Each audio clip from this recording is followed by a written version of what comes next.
मेरा पति मेरी बहुत ज्यादा देखभाल करता था। जब उसे पता चला कि मैं बेटा पैदा करने वाली हूँ, एक दिन मेरी देवरानी मुझसे कहने लगी कि तुम्हारा पति तुम्हारे साथ बहुत जुल्म करता है। मैंने फौरन देवरानी को कहा कि मेरा पति तो मेरी बहुत ज्यादा देखभाल करता है और जब तक मैं गहरी नींद में नहीं सो जाती, वह मेरे पास ही बैठा रहता है। तो देवरानी कहने लगी कि आज रात को अपना मुंह धोकर सोना। रात में मुझे नींद नहीं आ रही थी, इसीलिए मैंने आंखें बंद करके लेट गई। लेकिन थोड़ी देर बाद मेरे पैरों तले से जमीन निकल गई जब देखा कि मेरा पति, मेरा नाम किरण है और मैं एक साइकेट्रिस्ट हूँ। मेरी उम्र 26 साल है और मैं एक खाते पीते अच्छे घराने से ताल्लुक रखती हूँ। मैं अपने घर में पैसों की कभी कमी नहीं देखी। मुझे बड़ी मेरी एक बहन है, वह डॉक्टर है और मेरे माता पिता का इरादा था कि मैं फ्यूचर में एक अच्छी डॉक्टर बनूं। लेकिन मुझे एक साइकेट्रिस्ट बनने का ज्यादा दिलचस्पी थी। मैं शुरू से ही इंसान की ही हालत को देखकर शक का शिकार रहा करती थी और मैं बहुत शौक से अपने इस काम को लेकर रही थी। मैं एक अस्पताल में काम करती थी और शाम में अपना एक प्राइवेट क्लिनिक खोल रखा था। मेरे मरीज भी ज्यादातर अमीर लोग होते थे जो डिप्रेशन का शिकार रहा करते थे, जिनको दौलत की रेल पल से सुकून नहीं मिलता था और आखिर डिप्रेशन के मरीज बनाकर मेरे जैसे साइकियाट्रिस्ट के पास अपने दिल का हाल बताने आ जाते थे। मेरी जिंदगी बहुत अच्छे से गुजर रही थी क्योंकि इससे अच्छी खासी आमदनी हो रह जाती थी और दुखी इंसान की खिदमत भी हो जाती थी। पापा चाहते थे कि अब मेरी शादी हो जाए। मुझे भी उनके फैसले से कोई ऐतराज नहीं था, इसीलिए फैसला लेने का हक मैंने अपने माता पिता को दिया था। जिस दिन मेरी एंगेजमेंट थी, उस दिन हॉस्पिटल से आधे दिन की छुट्टी ले ली थी और मैं बड़ी तेजी से घर जाने के लिए गाड़ी चला रही थी कि अचानक एक औरत मेरी गाड़ी के सामने आ गई और उसकी टक्कर हो गई। मैं घबरा कर बाहर निकली और उस औरत को टांग पर चोट आई थी और मैं बाजू पर भी मामूली सी खरोंच आ गई थी। मेरा घर यहाँ से करीब था, इसलिए मैं उसको अपने गाड़ी में बैठाकर अपने घर ले गई। मेरी बहन ने इसकी ड्रेसिंग की और इसको पेन किलर वगैरह दे दी। पता नहीं वह औरत कौन थी और इसे कहाँ जाना था। मेरी बहन भी फटाफट से तैयार होकर हॉल में मेरी मंगनी के लिए चली गई। मैं सोच रही थी कि जब तक हम वापस आएंगे वह चली गई होगी, मगर जब हम घर के अंदर वापस आए तो वह लॉन में ही सो रही थी और माँ ने बहुत ही गुस्से से उसे उठाया और उसे कहने लगी, बीबी चलो यहाँ से, अब तुम्हारी पट्टी वगैरह हो गई है, अब तुम अपने घर जाओ। माँ के उठाने से वह उठी और जाने के लिए आगे बढ़ी तो वह वहीं बेहोश होकर गिर गई। शायद उसकी टांग पर ज्यादा चोट ही लग गई थी। मैं उसे अपने क्लिनिक पर ले गई, उसके पैर का मसाज किया और उसको कुछ पैसे भी दिए और वह औरत इस बीच बिल्कुल ही खामोश रही। मैं ड्राइवर को कहा कि उसे उसके घर तक छोड़ आए क्योंकि उसे मेरी गाड़ी से ही चोट लगी थी, तो मेरा फर्ज बनता था कि उसको अच्छे से कुछ पैसे देकर और उसकी मलहम पट्टी वगैरह कराकर उसे उसके घर तक भेज दो। मैं वही किया और मेरी यह इस बात से मेरी माँ बहुत ज्यादा नाराज हो रही थी। मैंने उनसे प्यार से बात की और उन्हें मना लिया। फिर मैं अपने कमरे में आ गई और अपने मंगेतर के बारे में सोचने लगी। मैं उसे ज्यादा नहीं जानती थी, वह मेरे पापा के किसी दोस्त का बेटा था।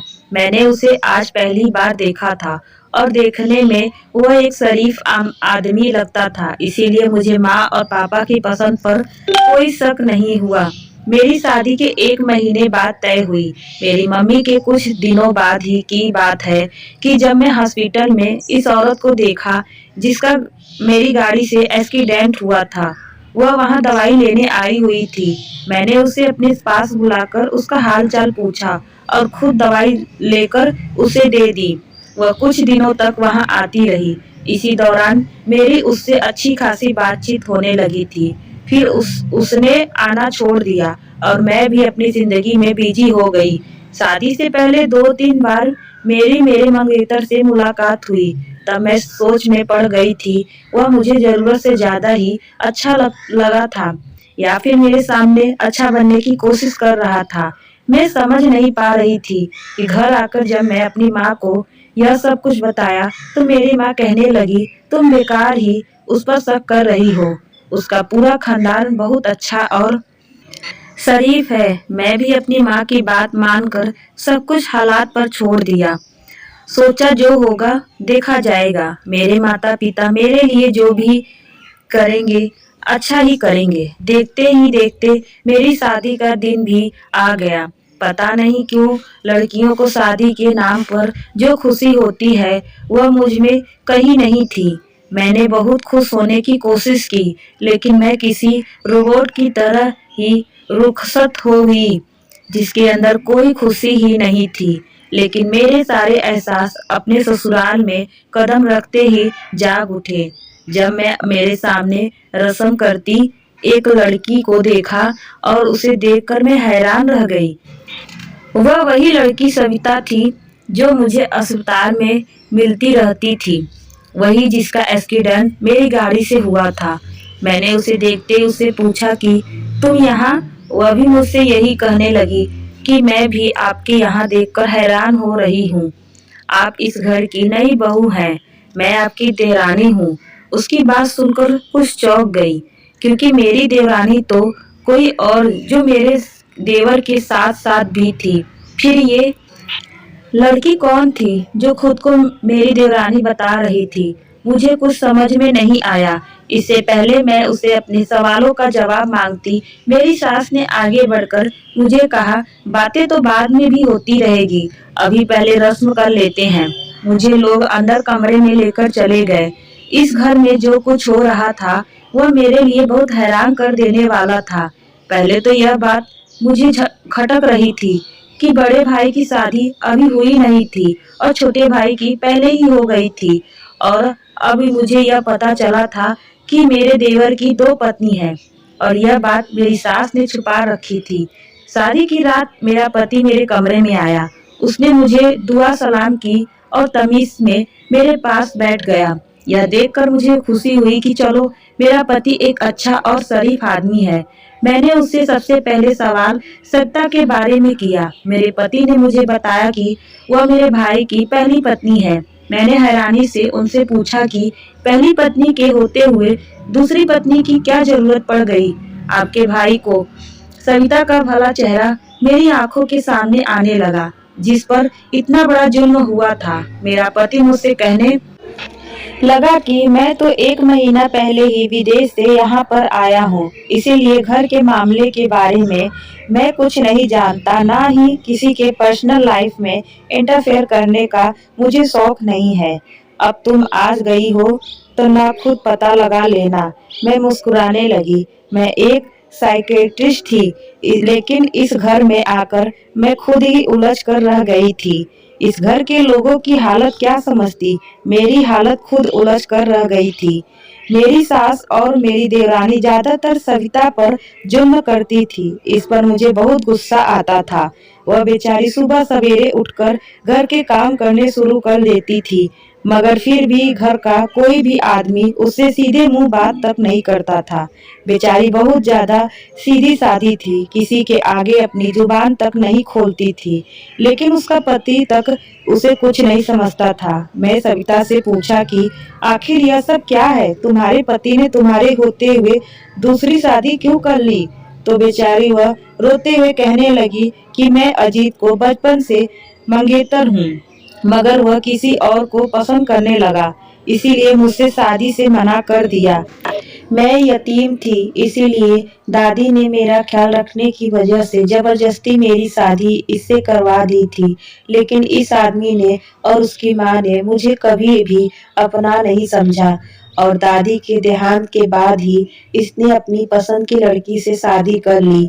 जब से मेरी शादी हुई है मैं तो इस घर में नौकरानी की तरह ही रहती आई हूँ। मुझे तो इन सब की आदत हो गई है। सविता की कहानी सुनकर मुझे उससे बहुत ज्यादा हमदर्दी होने लगी। अब मेरी उससे अच्छी खासी दोस्ती हो गई थी। मेरी सास और मेरी दूसरी देवरानी को यह सब कुछ पसंद नहीं था, मगर मुझे भी कोई परवाह नहीं थी। जब मैं अपने क्लिनिक से थकी हारी शाम को घर वापस आती, तो मेरे लिए गरम गरम खाना लेकर आती जाती। सुबह में कमरे में की सफाई भी वही करती थी। मैं अपनी शादी के बाद खुश थी, लेकिन कुछ दिनों बाद पता नहीं क्यों मेरे पति का रवैया कुछ बदलने लगा। पता नहीं उनको मुझे क्या मसला था। छोटी छोटी बातों पर वह मुझसे लड़ने के जैसे बहाने ढूंढने लगे। एक दिन जब मैं अपने मायके गई, तो वापसी पर मेरे भाई का दोस्त मुझे घर पर छोड़ने आया और इस बात का पता मेरे पति को चल गया, तो वह मुझ पर शक करने लगा। मैं समझ नहीं पा रही थी कि मेरा पति मेरे साथ ऐसा क्यों कर रहा है। सविता ने मुझे बताया कि भाभी, तुम्हारी सास ने तुम्हारे पति को तुम्हारे खिलाफ भड़का रही है। मगर मुझे यकीन नहीं हो रहा था, क्योंकि अभी तक मेरी सास ने मेरे साथ कुछ अच्छा नहीं किया था, तो कुछ बुरा भी नहीं किया था। फिर वह भला मेरे साथ ऐसा क्यों करती। इन्हीं दोनों मुझे गुड न्यूज मिल गई। मेरी सास ने भी मेरी सारी बातें भूल कर मुझे अपने गले से लगा लिया, क्योंकि मैं उनके खानदान से को पहले वारिस देने वाली थी। उनका रवैया भी मेरे साथ अच्छा हो गया था। मेरी सास मुझसे कहती थी कि सविता से दूर ही रहना, क्योंकि वह अच्छी लड़की नहीं है। वही तुम्हारे पति को तुम्हारे खिलाफ भड़काती है। मैं तो सोच में पड़ गई थी कि कौन सच कह रहा है और कौन झूठ बोल रहा है। लेकिन मुझे सविता पर यकीन था। वह तो एक सीधी सादी भोली भाली लड़की थी। इसको तो मेरी सूरत में उसकी एक दोस्त मिल गई थी, जो उसे हमदर्दी जताती थी, जिससे वह अपने दिल की बात कर लेती थी। जब मेरे पति को पता चला कि वह पिता बनने वाले हैं, तो उन्हें बहुत ज्यादा खुशी हुई। वह मेरे लिए रोज अच्छे अच्छे गिफ्ट लेकर आते और मुझे माफी भी मांगते, तो मैं भी उन्हें माफ कर दिया। मेरे लिए तो यही बात बहुत थी कि मेरे पति को अपनी गलती का एहसास हो गया था। लेकिन एक बात जो मुझे कांटे की तरह चुभ रही थी, वह यह थी कि पहले मेरे पति को क्या हुआ था, किसने उन्हें मेरे खिलाफ भड़काया हुआ था, सविता ने या फिर मसास ने। क्योंकि सविता तो शुरू से ही मेरे साथ बहुत अच्छे से रह रही थी। मैंने सोचा कि चलो कोई बात नहीं, कुछ दिन बाद मुझे यह राज भी पता चल जाएगा कि आखिर इन सब के पीछे कौन था। अब मेरा पति मेरी बहुत ज्यादा देखभाल करता था। रोज रात को मेरे लिए कुछ न कुछ खाने को लिए लेकर आता। घर का माहौल भी इस खबर से बहुत अच्छा हो गया था। मगर मैं कुछ दिनों से नोटिस कर रही थी कि सविता कुछ परेशान सी रहने लगी है। उसने मुझे मुबारकबाद भी बहुत ही ठीक है अंदाज में दी थी। मैं उस पर शक करने लगी कि कहीं मेरी सास ठीक तो नहीं कर रही थी। अब मैं सविता पर नजर रखनी शुरू कर दी थी, मगर वह मेरा खिलाफ कोई भी साजिश नहीं कर रही थी, और ना ही मैंने कभी उसे अपने पति से कोई बात करते हुए देखा था। एक दिन मैं सविता से पूछ लिया कि क्या बात है सविता, तुम इतनी परेशान क्यों हो। तो वह कहने लगी कि भाभी, मैं अपने लिए नहीं बल्कि आपके लिए परेशान हूँ। उसकी बात सुनकर मैं चौंक गई कि मेरे लिए क्यों परेशान हो। तो वह कहने लगी कि छोड़ो भाभी, आपको मेरी बात पर यकीन नहीं होगा। यह कहकर वो वहां से चली गई। मैं सोचती रह गई, आखिर क्या बात है, यह इतनी सीरियस बात क्यों कर रही है। इसी बीच में मेरे साथ एक अजीब गरीब हादसा हुआ। मेरे पेट में दर्द होने लगा। मेरी हालत बहुत खराब हो गई। वह तो ऊपर वाले का शुक्र था कि मैं हॉस्पिटल में ही थी। डॉक्टर ने कहा कि तुमने कभी गलत खा लिया था, जिसकी वजह से तुम्हारा मिसकैरेज होते होते बचा है। यही सुनते ही मेरे पैरों तले से जमीन निकल गई। मैं तो वही कुछ खा रही थी जो मेरा पति या सविता या फिर मेरी सास मुझे लाकर देती थी, और इन तीनों पर शक करने का तो मैं सोच भी नहीं सकती थी। मेरी सास ने जब से मेरे प्रेग्नेंट होने की खबर सुनी थी, तब से वह मेरा बहुत ज्यादा ख्याल रखती थी। वह तो मेरे बारे में ऐसा सोच भी नहीं सकती थी। मेरा देवर और देवरानी भी हमेशा अपने काम से काम रखते थे, वह भी ऐसा नहीं कर सकते थे। किसने मेरे साथ ऐसी हरकत करने की कोशिश की, सोच सोच कर मेरा दिमाग खराब होने लगा था। मुझे एकदम सविता की बात याद आने लगी। उसने कहा था कि वह मेरे लिए ही परेशान है। फिर उसने मुझे एक बार यह भी कहा था कि भाभी आप अपना ख्याल रखा करो, तो मैं उसकी बातों को सीरियस नहीं लिया और मेरे साथ यह हादसा होते होते बचा। मैं अपने घर चली गई और मैं किसी को भी कुछ नहीं बताया कि मेरे साथ क्या हुआ है।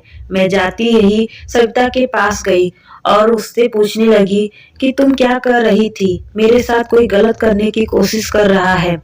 मैं सोच रही थी कि वह मेरी सास पर इल्जाम लगाएगी कि उसने मेरे साथ गलत करने की कोशिश की है या फिर अपनी सौतन और दूसरी देवरानी का नाम लेगी।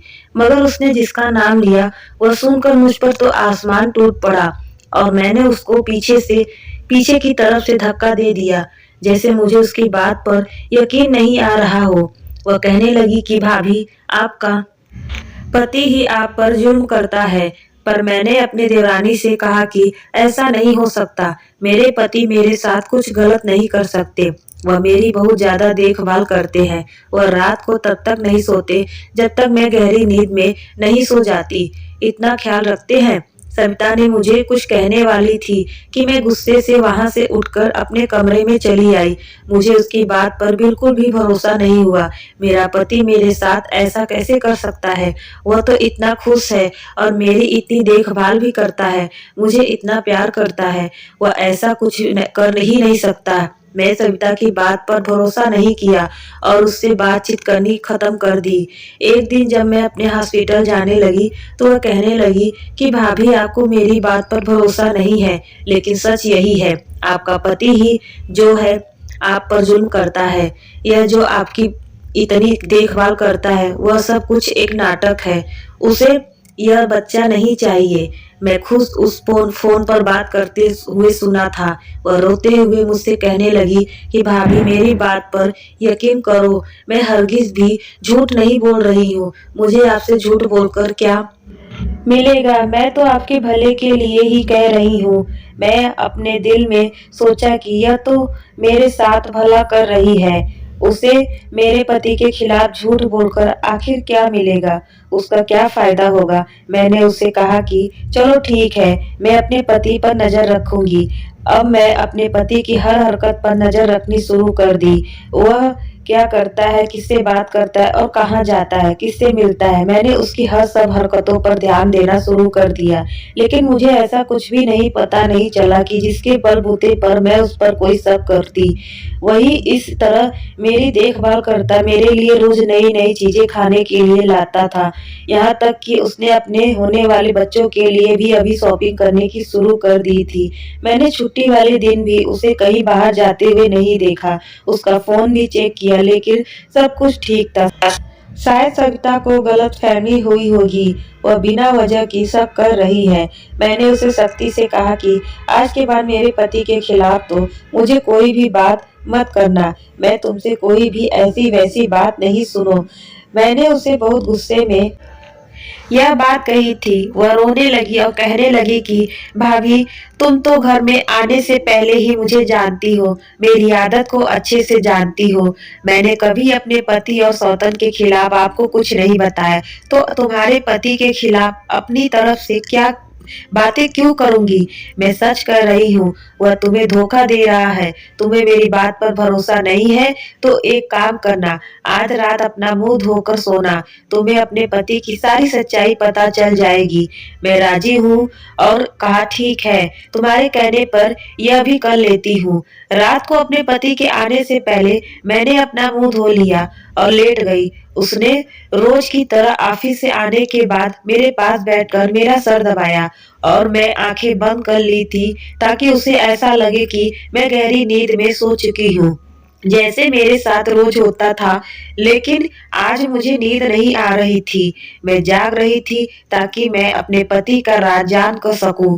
कुछ देर ही हुई थी कि अचानक मेरी तो जान ही निकल गई जब अपने पति को एक इंजेक्शन तैयार करते हुए देखा। उसने इंजेक्शन से वह दवाई पानी में इंजेक्शन की तरफ, मेरी आदत थी कि मैं रात में अक्सर उठकर पानी पीती थी। उसने इस पानी में वह दवाई इंजेक्ट की और सोने के लिए लेट गया। मैं जाग रही थी और हैरान हो रही थी कि अचानक से फोन की घंटी बजी। उसने कॉल को रिसीव की और कहने लगा कि मुझे याद है, सुबह 10 बजे मैं पहुंच जाऊंगा। अब मैं अपने पति के सोने का इंतजार कर रही थी और जब मुझे लगा कि मेरा पति सो चुका है तो मैं जल्दी से उठी और डस्टबिन से इस इंजेक्शन की डिब्बी को निकालकर उसका नाम पढ़ा तो मेरी आंखों के आगे अंधेरा छा गया। यानी सविता जो कह रही थी वह सब कुछ सच था। मेरा पति मुझे धोखा दे रहा था। वह ऐसी दवाई थी जिसके रोजाना के इस्तेमाल से मैं से इस बच्चे को खो देती। एक बाप आखिर ऐसा कैसे कर सकता है? इतना जालिम कैसे हो सकता है कि एक मासूम की जान जो अभी इस दुनिया में आया ही नहीं था। मुझे विश्वास होने लगा कि वह रोज मुझे सोने के बाद यही दवाई देता है। आज की सारी रात मेरी यही सोचते सोचते हुए गुजर कि वह भला मेरे साथ यह सब क्यों कर रहा है, या फिर इसकी जिंदगी में कोई और औरत है। यही वजह है हो सकती थी, वरना वह मुझे धोखा क्यों देगा? कौन है आखिर वह औरत? यही सोचते सोचते मुझे याद आया कि मेरे पति ने 10 बजे किसी से मिलने का वादा किया था। मैंने सोचा कि मैं इसका पीछा करके पता कर लूंगी कि वह किस से मिलने जा रहा है। अगली सुबह जब मैं उठी तो सबसे पहले सविता मेरे पास आई और मुझे कहने लगी कि भाभी, आपको कुछ पता चला? मैं अफसोस के साथ अपना सर हिला दिया और कहने लगी कि वह पता नहीं मेरे साथ यह सब कुछ क्यों कर रहा है। यह सविता एकदम से बोल पड़ी कि भाभी, किसी औरत के चक्कर लग रहा है, क्योंकि मैंने उन्हें अक्सर फोन पर बातें करते हुए देखा है। आपको तो पता है मैं काफी रात तक किचन में काम करती रहती हूँ। आपके सोने के बाद वह लॉन में जाकर घंटे तक फोन पर बातें करते रहते थे। इसीलिए तो मैं आपसे कहा था कि आप चौकन्ना रहे। मैं समझ गई थी कि आप मुझे क्या करना चाहती है। यह औरत का ही चक्कर था। 10 बजे से पहले जब मेरा पति घर से बाहर निकला तो मैं भी उसके पीछे पीछे बाहर निकल गई। वह एक रेस्टोरेंट में गया जी, टेबल की तरफ हो गया। वहां पर एक लड़की बैठी हुई थी जिसने मेरे पति को देखकर अपना हाथ हिलाया। यह सब देखकर मेरा दिल टूट गया था कि मेरा पति एक धोखेबाज आदमी है। मैं इन दोनों के पास पहुंची तो मुझे देखकर दोनों के चेहरे का रंग उड़ गया। मेरा पति हैरान होकर मुझसे कहने लगा, तुम यहाँ? पति को इग्नोर करते हुए इस लड़की की तरफ देखकर उससे कहा, तुम जानती हो कि यह आदमी शादीशुदा है? वह डर कर सर हिला दी कर कहने लगी कि मैं जानती हूँ। मैं चेक कर कर उसे कहने लगी, तुम्हें फिर भी मेरे पति के साथ चक्कर चलते हुए शर्म नहीं आई?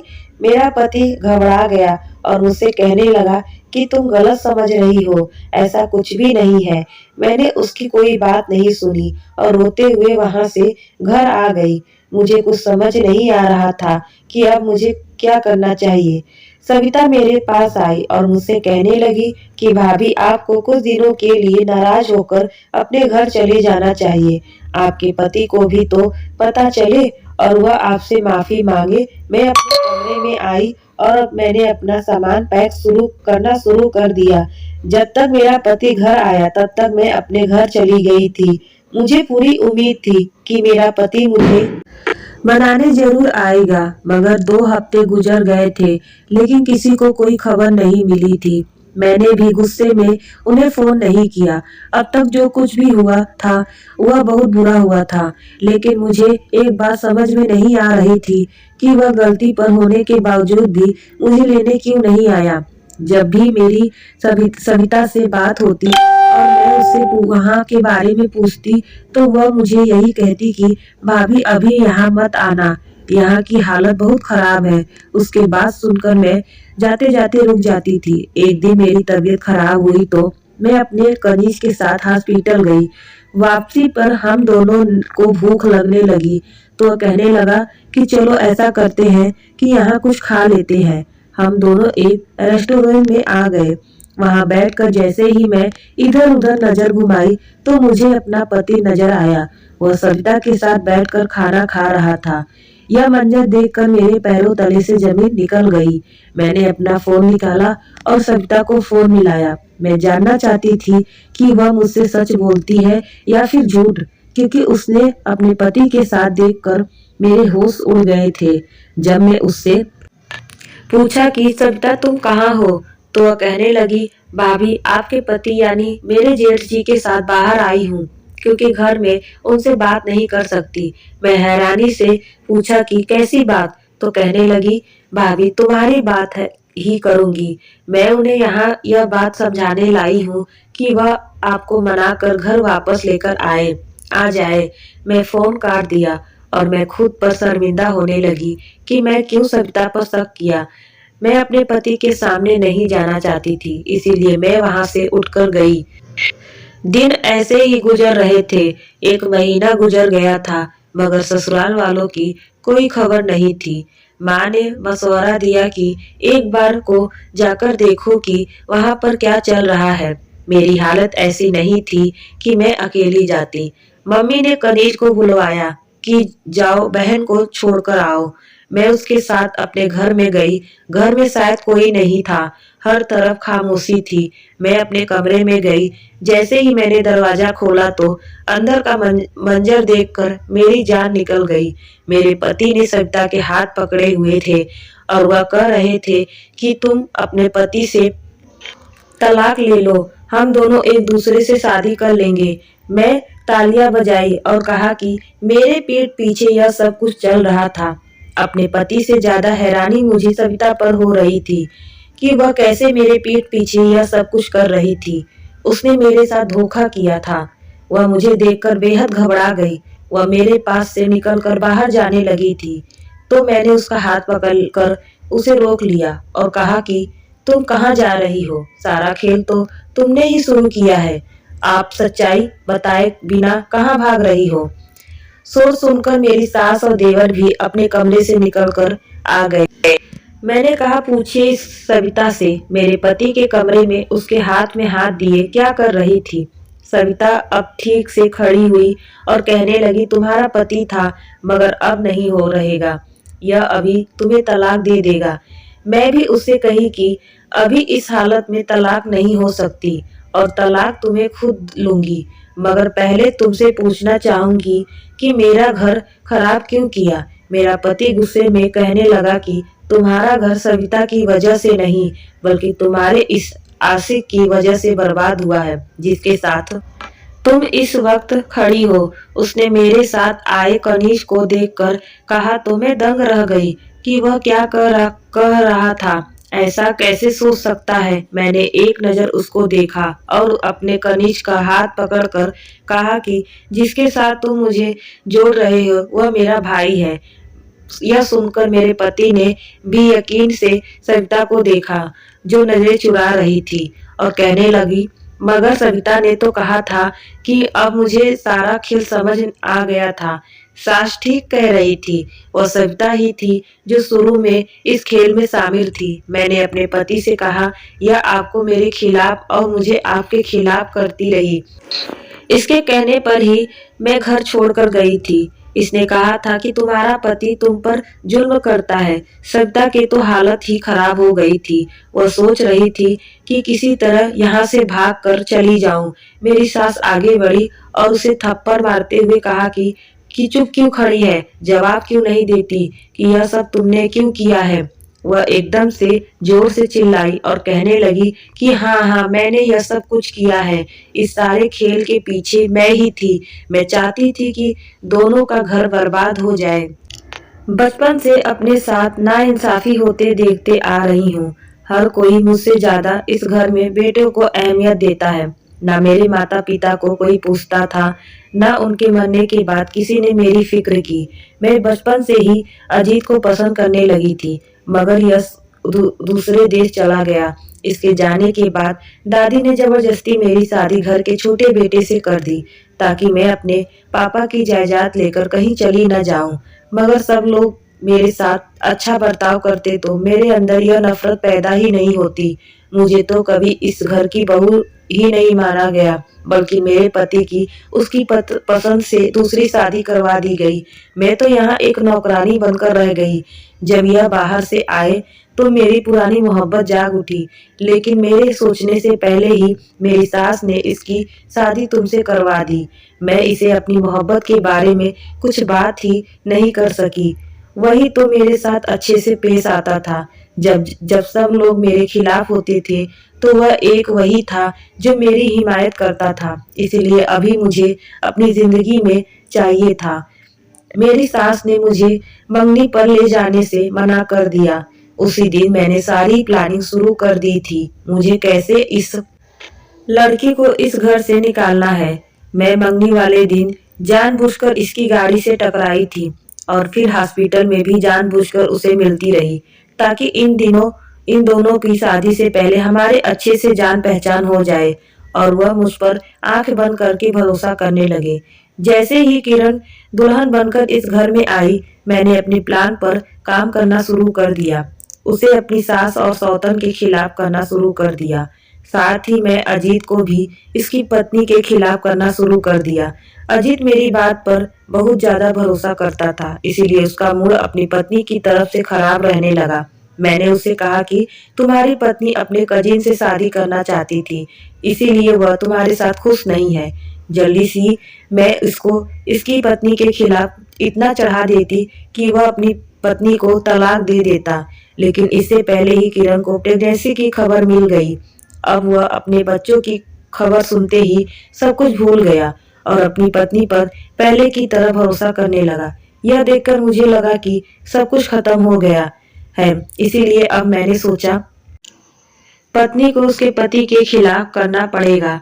मैं किरण से कहा कि तुम्हारा पति तुम पर जुल्म करता है। मैंने बीच में एक दो बार इसे गलत दवाई भी खिलाई थी ताकि इसका बच्चा मर जाए और इसका पति गुस्से में इसे छोड़ दे, लेकिन यह बच गई। इसीलिए मैं बराबर कोशिश करती रही कैसे को इसके पति से खिलाफ कर दो। फिर एक दिन मैंने सोचा जानबूझकर गलत इंजेक्शन अजीत को दिया और उसे कहा कि रात को अपने पत्नी के पानी में मिला देना, डॉक्टर ने कहा है।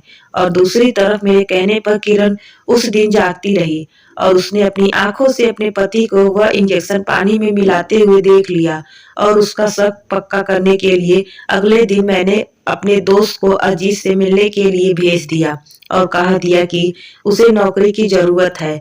मैं जानती थी कि किरण अपने पति के पीछे जरूर जाएगी और यही हुआ। अपने पति को गैर औरत के साथ देखकर वह घर छोड़कर चली गई। अब मेरा काम शुरू हुआ और मैं हर मुमकिन कोशिश की अजीत उसे लेने ना जाए। मैं अजीत से कहा कि तुम्हारी पत्नी कहती है कि वह तुम डिवोर्स देकर अपने कनिष्ठ से शादी कर लेगी। मैंने धीरे धीरे उसके दिल में जगह बनानी शुरू कर दी और वह भी मेरी तरफ बढ़ता चला गया। लेकिन अब फिर से तुम लोगों ने मेरा सारा बनाया हुआ खेल खराब कर दिया। मैं तो उसकी कहानी से सुनकर दंग रह गई। उसकी तन्हाई ने उसे हद से और नफरत करने वाला बना दिया था। उसकी सोच इतनी खतरनाक हो गई थी कि वह हर हद पार करने को तैयार हो गई थी। मेरे पति ने सबके सामने मुझसे माफी मांगी। मेरे कहने पर उसके पति ने उसे तलाक नहीं दी। अब मैं उससे बहुत कटी कटी रहती थी और हमेशा ध्यान रखती रहती कि वह मुझे कोई नुकसान ना पहुंचा दे। लेकिन कुछ दिनों बाद उसने खुद ही अपने पति से तलाक ले ली और अपने हिस्से की जायदाद के लिए मुकदमा कर दिया। हमने उसके हिस्से का सब कुछ दे दिया और वह पता नहीं कहाँ चली गई। लेकिन मैं बहुत खुश थी कि उसका साया मेरी जिंदगी से टल गया था। अगर उसकी वजह से मेरा घर खराब हो जाता तो मैं कहीं की भी नहीं रहती। मेरे पति ने भी मुझसे वादा किया था आज के बाद वह कहीं भी नजर आए तो उसे नहीं देखेंगे। मेरे यहाँ बेटी पैदा हुई थी और हम सब लोग बहुत खुश थे। मुझे उम्मीद थी कि अब आगे मेरे साथ कुछ भी गलत नहीं होगा, क्योंकि जो गलत करने वाली थी वह हम सबसे दूर जा चुकी थी। दोस्तों, उम्मीद करती हूँ आपको हमारी कहानी पसंद आई होगी। कहानी पसंद आई है तो मेरे चैनल को प्लीज सब्सक्राइब करें और वीडियो को लाइक शेयर करना ना भूलें। धन्यवाद।